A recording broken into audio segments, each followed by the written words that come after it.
Sooner than use है, एक आता है पेपर में, इसका जो नो सूनर देन है इसको इंट्रोगेटिव के माध्यम से पढ़ा जाता है।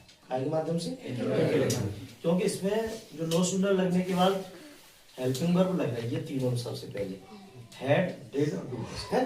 तो इंट्रोगेटिव फर्स्ट में क्या आता है, सबसे पहले हेल्पिंग वर्ब भी आती है, तो इंट्रोगेटिव के माध्यम से पढ़ा जाता है। जब ये पास्ट में पढ़ा जाएगा तो त्यों ही, ज्यों ही और क्यों ही याद होगा उसको, ठीक है नहीं, पास्ट परफेक्ट में। और जब पास्ट इंडेफिनिट में पढ़ा जाएगा तो जैसे ही वैसे ही याद होगा इसको। और जब प्रेजेंट में पढ़ा जाएगा तो ही था और की अर्थ होगा इसका, है ही था की। तो सबसे पहले अपन लगाते हैं सभी वाक्यों में नो सूनर। अगर दो वाक्य आ जाए तो दो वाक्यों में सबसे पहले क्या लगाएंगे अपन, नो सूनर। उसके बाद जो वाक्य है पास्ट परफेक्ट का, तो पास्ट परफेक्ट का लिखेंगे वाक्य पहले, फिर क्या लगा देंगे देन, फिर लिखेंगे पास्ट इंडेफिनिट। पास्ट इंडेफिनिट में सेकंड फॉर्म आती है। उसके बाद नो सूनर इस वाले में लगाएंगे, तो पास्ट इंडेफिनिट का पहले लिखेंगे, ठीक है ना। तो पास्ट इंडेफिनिट का जब इंट्रोगेटिव बनाएंगे तो डिड पहले आ जाएगा, उसके बाद देन लगा के पास्ट इंडेफिनिट का बन रहा है, समझ में आ रही।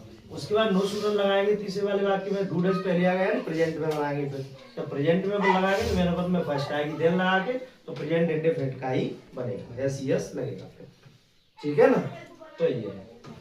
अब देखो यहाँ अर्थ कि ज्यों ही वह विद्यालय गया त्यों ही वह क्या हो चुका था, बीमार। तो पहले पास्ट परफेक्ट का बनेगा, लेकिन बनेगा इंट्रोगेटिव में। तो no sooner had he been ill, ill मान होता है बीमार, है, बी मान होता है होना, तो बी की third form be was be, तो ही, तो हैड ही बीन, ये वाली बीन है थर्ड फॉर्म वाली। तो no sooner had he been ill then he went to school, है कि जैसे ही वह विद्यालय गया त्यों ही वह क्या हो चुका था, बीमार। उसके बाद दूसरा है जो पास्ट में है, तो जैसे ही रेलगाड़ी आई वैसे ही यात्री दौड़े।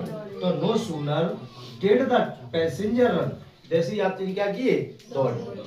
तो क्या होगा यहाँ पे, did the passenger run then the train come, है जे भी क्या है कैम होगा, द ट्रेन कैम, जैसे ही रेलगाड़ी आई, क्योंकि पास्ट इंडेफिनिट में बनेगा। उसके बाद है वह घर आता ही था कि राहुल आ जाता है। वह घर आता ही था तो कौन आ जाता है उस समय, तो आ जाता है। तो नो सूनर डज राहुल कम, क्या होगा यहाँ पे, डज राहुल कम और देन ही कम, जैसे वह आता है। तो ऐसे अब हो जाएंगे, आपको दो सेंटेंस दिए जाएंगे, दो टेंस देने के बाद उसमें पहचाना जाएगा कि अगर पास्ट परफेक्ट का साथ में है तो पास्ट परफेक्ट का पहले आएगा, इंट्रोगेटिव के हिसाब से लिखा जाएगा, पास्ट इंडेफिनिट बाद में। अगर पास्ट इंडेफिनिट दोनों दे रहे हैं तो पास्ट इंडेफिनिट एक पास्ट इंडेफिनिट पहले लिखा जाएगा, दूसरे